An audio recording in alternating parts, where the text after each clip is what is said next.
और देखिए ईरान का फ्रेंच नेवी बेस पर भी हमला हुआ है। ईरान ने देखिए फुल अटैक शुरू कर दिया है, फ्रेंच नेवी बेस पर हमला।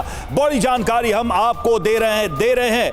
तो ईरान ने एक तरीके से फ्रांस पर भी अटैक शुरू कर दिया है। फ्रांस के ऊपर भी हमला, फ्रेंच नेवी बेस को टारगेट किया गया। इजराइल, अमेरिका और उसके सहयोगी देश और अब फ्रेंच नेवी बेस। ये बहुत महत्वपूर्ण हो जाती है क्योंकि फ्रांस ने आज साफ तौर पर यह क्लियर कर दिया था कि चाहे फ्रांस हो, ब्रिटेन हो, जर्मनी हो, वो अमेरिका और इजराइल के साथ हैं और ये जंग मिलकर लड़ रहे हैं। यानी 6 अरब देश, फ्रांस, जर्मनी, ब्रिटेन, अमेरिका और इजराइल तो हैं ही। एक तरफ ईरान, दूसरी तरफ 11 देश और अब फ्रांस पर ईरान का यह बड़ा हमला। मनीष, इसके बारे में कुछ जानकारी, कुछ अपडेट मिल पाई है क्या? क्योंकि ये एक और बड़ा डेवलपमेंट हम अपनी आंखों के सामने देख रहे हैं। देखिए, एक ऐसे समय में जब अब नाटो के बाकी कंट्री भी खुलकर अमेरिका और इजराइल के साथ में आ गए हैं, उन्होंने न केवल संयुक्त बयान जारी किया बल्कि अपने एयरबेस, अपने नेवल बेस का इस्तेमाल करने दे रहे हैं, तो फिर ईरान की तरफ से भी अब उन्हें भी टारगेट किया जा रहा है। फिर साइप्रस में चाहे ब्रिटिश एयरबेस हो या फिर फ्रेंच नेवल बेस हो, इन सबको भी अब ईरान ने टारगेट करना शुरू कर दिया है। तो जंग का दायरा कैसे? और ये जानकारी मिल रही है कि अबू धाबी में है। ये फ्रांस का जो नेवल बेस है वो अबू धाबी में है, यूएई में है, यूएई की कैपिटल में है। वहां पर यह हमला हुआ है। ये अपने आप में बहुत बड़ा डेवलपमेंट है। एक टर्निंग पॉइंट और हमें देखने को मिल रहा है। अब फ्रांस पर अटैक हुआ है। फ्रांस का नेवल बेस जो कि यूएई की कैपिटल अबू धाबी में मौजूद है, वहां पर ईरान ने अटैक कर दिया है। ईरान बड़े पैमाने पर अपनी मिसाइल पावर दिखाने की कोशिश कर रहा है। कैप्टन श्याम हाथ उठा रहे हैं, क्या कहना चाहते हैं?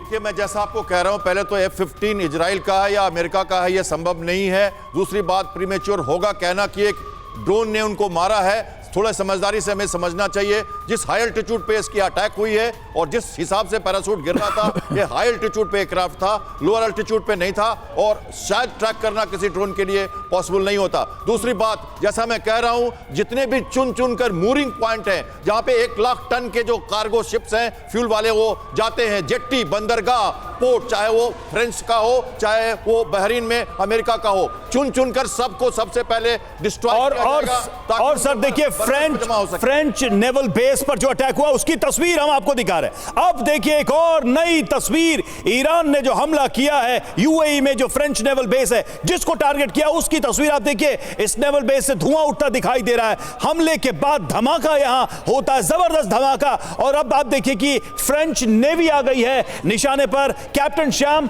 अब फ्रांस की नौसेना पर हो गया हमला।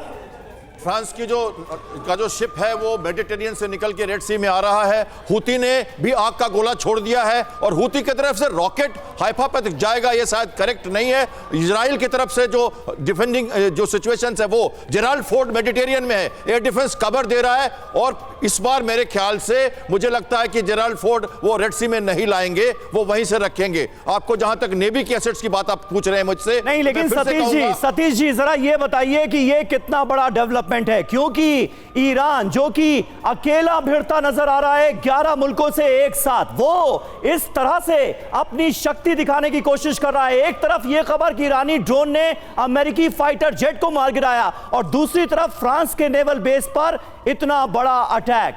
क्या मंशा ईरान की आपको इस वक्त नजर आ रही है, सतीश जी? समीर भाई, देखिए, ये अस्तित्व की लड़ाई है। अब तो ईरान के पास खोने के लिए कुछ बचा नहीं है, तो वो अंतिम लड़ाई लड़ रहा है। इतना छोटा देश भी नहीं है।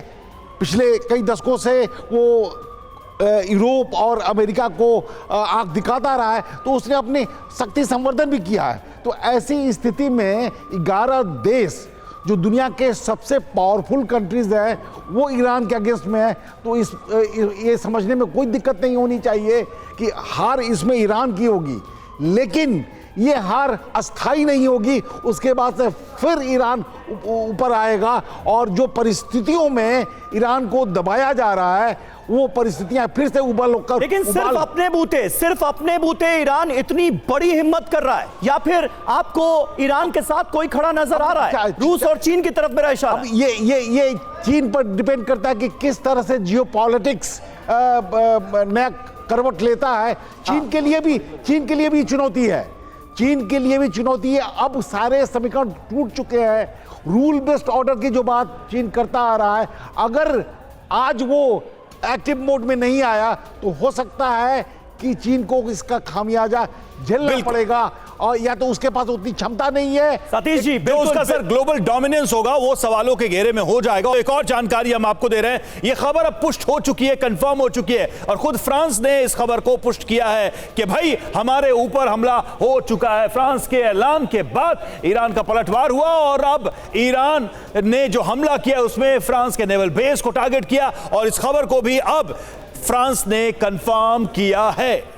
जी हाँ, ये अपने आप में बहुत बड़ी बात है, क्योंकि आप देखिए किस तरह से फ्रांस, ब्रिटेन और जर्मनी, ये तीन मुल्क सामने आए थे और उन्होंने कहा था कि अमेरिका और इजराइल के हम साथ हैं, ईरान के खिलाफ मिलकर जंग लड़ी जाएगी। उस स्टेटमेंट के बाद ये पहला बड़ा हमला है, क्योंकि फ्रेंच बेसिस को अभी तक ईरान की तरफ से निशाना नहीं बनाया गया था, लेकिन अब फ्रेंच नेवल बेस को भी ईरान ने किया है टारगेट। यूएई के अबू धाबी में जो फ्रेंच नेवल बेस था, फ्रांस का नेवल बेस था, उस पर हमला किया गया है। फ्रांस के डिफेंस मिनिस्टर की तरफ से हमले की पुष्टि हो गई है, कंफर्म हो गया है। यानी थोड़ी देर पहले, अभी चंद सेकंड पहले TV9 भारतवर्ष ने यह खबर ब्रेक की है, और हमारी खबर पर फ्रांस के रक्षा मंत्री ने खुद मोहर लगाई है। नेवल बेस के हैंगर को नुकसान पहुंचा है, यह बताया है। ईरान ने फ्रांस के नेवल बेस को टारगेट किया, हमला हुआ, नुकसान हुआ, सब कुछ कंफर्म हो चुका है। खुद फ्रांस के रक्षा मंत्री ने इस हमले की पुष्टि की है।